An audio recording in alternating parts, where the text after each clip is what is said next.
Majestad Juan Carlos I, Rey de España, señor Presidente del Gobierno español, señor Presidente de México, nuestro ilustre anfitrión en la primera cumbre iberoamericana, señores presidentes ausentes, pero presentes en este hemiciclo, como lo están en nuestros corazones, Carlos Andrés Pérez de Venezuela, Gaviria Trujillo de Colombia e Ingeniero Fujimori del Perú. Colegas, queridos colegas, amigos y amigas, representantes de instituciones internacionales, españoles todos. La familia ibérica se reúne hoy en Madrid, erigida en capital cultural europea, para fortalecer su solidaridad y para revisar las metas impuestas por su destino común a los pueblos de origen ibérico. Poca atención merece, a mi juicio, la tormenta declamatoria que se ha elevado en ambos continentes, el nuevo y el viejo, en torno a la supuesta inconveniencia del descubrimiento de América, ridículamente minimizada por quienes dejan de tomar en cuenta la importancia que tuvo aquel acontecimiento, no solo para un mejor conocimiento del cosmos, sino también para la extensión a un continente hasta entonces desconocido del poderoso acervo cultural de las grandes naciones occidentales. Se comienza en ese vano intento por reducir la importancia histórica del descubrimiento con empeñecer la imagen de Colón, con desfigurar la personalidad de aquel ser extraordinario, de quien se podría decir, como ha dicho Ortega y Gasset de Julio César, que ha sido una de las mayores fantasías de la historia. Ha sido Alejandro Humboldt quien con más énfasis ha reconocido y proclamado los méritos de Colón, y esa opinión adquiere en este instante importancia singular por tratarse de un libre pensador, es decir, de un hombre del siglo XVIII, formado intelectualmente en la escuela de los enciclopedistas, de los que hicieron posible no solo la Revolución Francesa, sino también la implantación en todo el orbe civilizado de instituciones políticas y religiosas más liberales. Humboldt también ha destacado con énfasis el valor científico de las observaciones hechas por Colón y las han servido de base para la formación de una nueva física terrestre. Esas observaciones, como se sabe, versan sobre las variaciones magnéticas de tanta importancia para la astronomía náutica, sobre la inflexión de las líneas isotermas, sobre la configuración geográfica de algunas partes del continente, principalmente la de las Antillas, y sobre la relación que existe entre la expansión de los mares y la de los continentes. La importancia del descubrimiento de América aparece sintetizada en la frase del historiador López de Gómara, quien escribiendo con la naturalidad ingenua de los cronistas primitivos, ha afirmado que la cosa más grande después de la creación del mundo, sacando la encarnación y muerte de quien lo crió, ha sido el descubrimiento de Indias. Pero la importancia de un acontecimiento de esa naturaleza, con tanta incidencia sobre el futuro y sobre el presente de la humanidad, tenía que despertar como despertó envidias y recelos en otras naciones igualmente colonizadoras.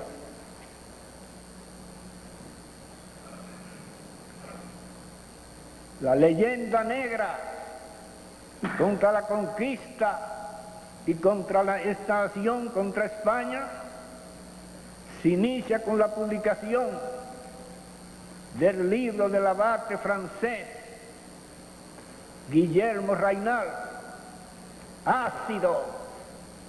con frecuencia calumnioso, y con los ataques que no pocos españoles, amotinados contra su propia patria, lanzan contra la conquista y contra la colonización por motivaciones políticas que no honran a nadie, y menos que a nadie, a sus autores.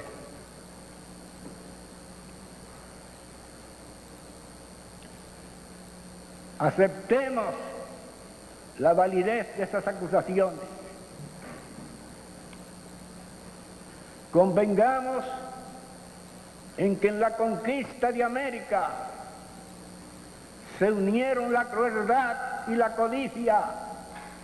para convertir la más grandiosa de las epopeyas que hasta hoy conocemos en una especie de animal híbrido, mitad hombre y mitad caballo, como el centauro. En este caso, para convertirla en un proceso en que participan casi en las mismas proporciones el heroísmo y la barbarie. Pero yo me pregunto, ¿en qué acción bélica, en qué hecho de guerra, sea cual sea el siglo y sea cual sea la nación que lo realice, no se derrama sangre humana y no se violenta por fuerza, por necesidad, el orden natural de las cosas? Hoy mismo, a pesar de que nos hallamos apenas a unos cuantos pasos para la apertura del tercer milenio de la era cristiana, no hemos visto en el Medio Oriente, en pleno Golfo Pérsico, temblar la tierra bajo los cascos del caballo de Atila, y no hemos asistido varias décadas atrás en África del Sur con los Boers a la repetición del abominable espectáculo descrito por Tuto Livio como las orcas caudinas. Pero fueron españoles,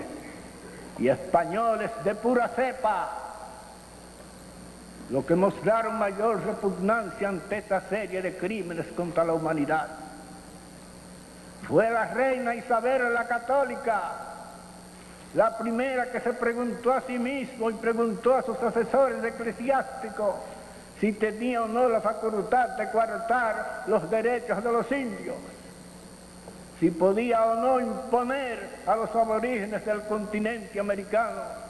una voluntad extraña. Es decir, fueron los propios dirigentes y los propios conductores de aquella sociedad de teólogos y de soldados los que se plantearon como una crisis de conciencia el problema de la legitimidad o de la ilegitimidad de la conquista, el camino a seguir, en una palabra,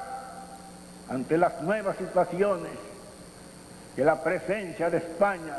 debía necesariamente promover en las tierras recién descubiertas. Para apreciar en toda su magnitud la moralidad y la nobleza de esa actitud, hay que tener presente que todo esto sucede en los principios del siglo, en las postrimerías del siglo XV y en los finales de la siguiente. En esos momentos, España era la nación más poderosa del mundo. Cualquier ciudadano español podía entonces empinarse,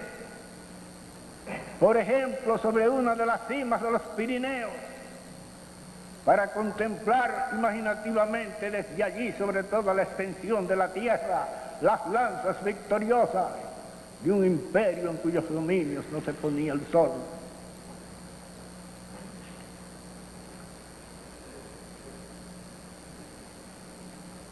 España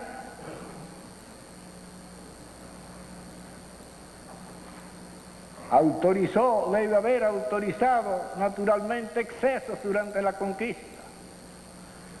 pero si hubo durante la conquista vandalismo, esos vandalismos, esos excesos, por lo menos ser excusados ante la decisión de la reina Isabel la Católica y de sus sucesores de proseguir su obra en América con el objeto, con el principal objeto de salvar el alma de los indios, ungiéndolos con el crisma romano.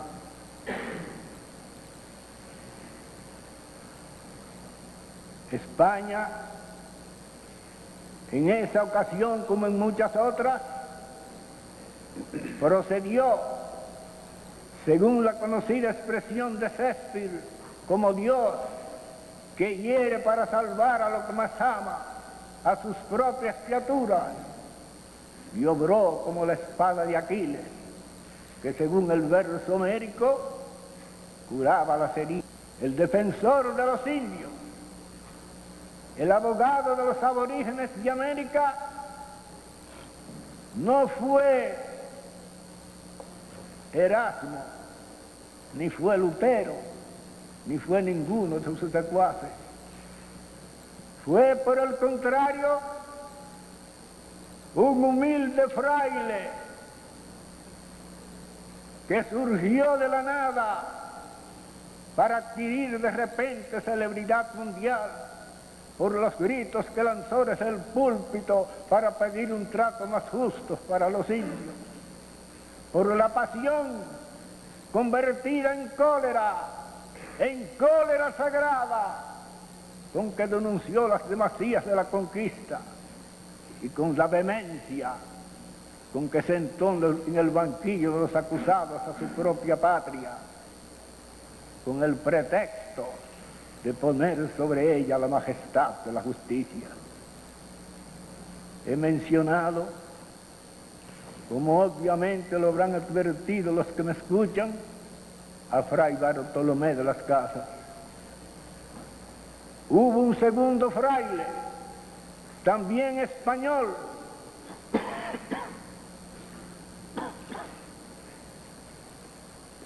de genio menos violento, pero no menos erguido, quizás de mayor amplitud y de mayor profundidad de alma y de pensamiento. Fray Pedro de Córdoba, lo que equivale a decir también Montesino, que fue el primero en declarar que los indios eran seres humanos y que sus derechos inmanentes procedían de Dios y eran por consiguiente anteriores y superiores a toda ley escrita. Hubo un tercer fraile igualmente español, Francisco de Vitoria, creador prácticamente del derecho internacional público, tal como esa disciplina se concibe y se practica en nuestros tiempos, quien en sus relaciones levantó el primer y el más alto monumento que se haya erigido jamás en honor de la causa de la paz y la justicia universal, en honor de la convivencia pacífica y civilizada que todavía hoy patrocina precariamente en los foros de las Naciones Unidas.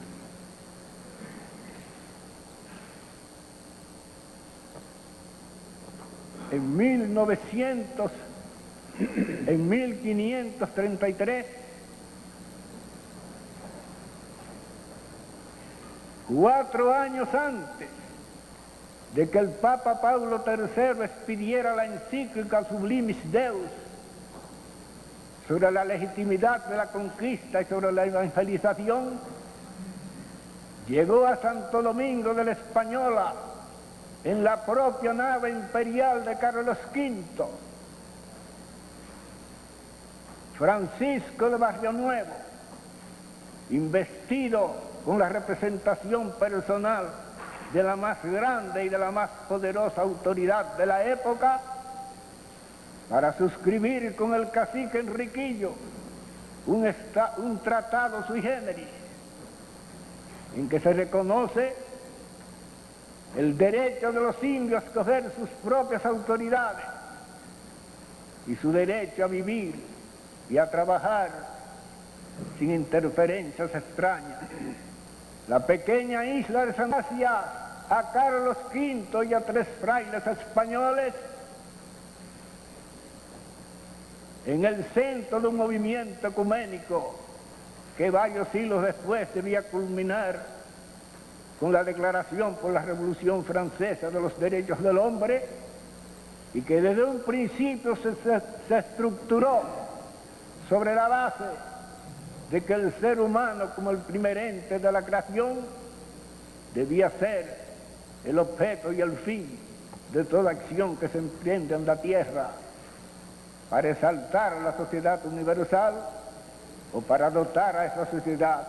de mejores hombres y de mejores instituciones. Arturo Arnaiz, citado por el historiador mexicano José Luis Martínez en su reciente semblanza sobre Hernán Cortés, afirma que la conquista de México la hicieron los indios y la independencia los españoles. Ese juicio, falso o no, podía extenderse a toda América, porque nuestro continente ha sido el único en que los conquistados se han fundido para formar una sola masa física y espiritual con los conquistadores. Curiosa aleación de los metales heroicos que se asocian en la sangre de nuestros aborígenes y a la de los descendientes que llegaron con Colón hasta aquel otro lado del Atlántico. Quizás no sea la raza cósmica descrita en su fascinante retórica por el maestro José Vasconcelos, pero sí es con seguridad y sin reservas la fusión de 2 culturas, o si se quiere, de 2 civilizaciones. Los recién llegados no se mezclan, sino que se funden con los naturales, para que el genio de Lope de Vega, de Cervantes, de Góngora, de Alfonso el Sabio o de San Isidoro de Sevilla resurja con pujanza masónica varios siglos después en las leyendas épicas del Inca Garcilaso y en las melodías de Sor Juana Inés de la Cruz. La piedra de nuestra raza se solidificó apenas en menos de 500 años, porque esa piedra era más pura que el diamante, que necesita 2 veces esa duración para su cristalización milenaria.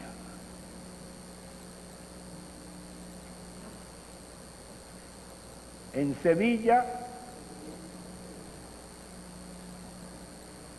sede del más importante de los certámenes con que será conmemorado el descubrimiento de América, el 5º centenario del descubrimiento, el director de la Real Academia Española, el ilustre intelectual don Fernando Lázaro Correter, ha dicho que la mayor fuerza entre España y los países americanos es la unidad, que no la conformidad o no la uniformidad de la lengua que comparten y que los une. Saludo con júbilo esas palabras iluminadas e iluminadoras. La República Dominicana también propuso en la Cumbre de México que se diera cuidado y atención al español, que para Iberoamérica el español era importante, existe principalmente por el idioma en que nos comunicamos, pero los idiomas son también seres mortales. El latín, que compartió con el griego durante varios siglos la cultura clásica, desapareció casi conjuntamente con el Imperio Romano. La popularidad y el prestigio de un idioma crecen o disminuyen según crezca o disminuya el poderío político, económico, militar, etcétera, de las naciones que lo profesen como su lengua nativa. El crecimiento de los Estados Unidos y la influencia que ese país ejerce sobre el mundo han dado lugar a que el inglés se convierta en el instrumento de expresión favorito, no solo en la ciencia, sino aún, cuando ello es posible, en la creación literaria. Urge, pues, que Iberoamérica comprenda que Iberoamérica no es solo carne, economía, sino también espíritu, cultura. Urgen, por consiguiente, que se adopten medidas para la conservación y la mayor pureza posible del idioma español, del idioma en que se ha escrito el mejor libro del mundo después de la Biblia, el Quijote, para que el español sea, como debe ser, una de las lenguas más dignas de recoger el pensamiento de los hombres, cuantas veces el pensamiento de los hombres se eleve hasta Dios, con la esperanza de que su voz sea oída en los cielos inmortales. Muchas gracias.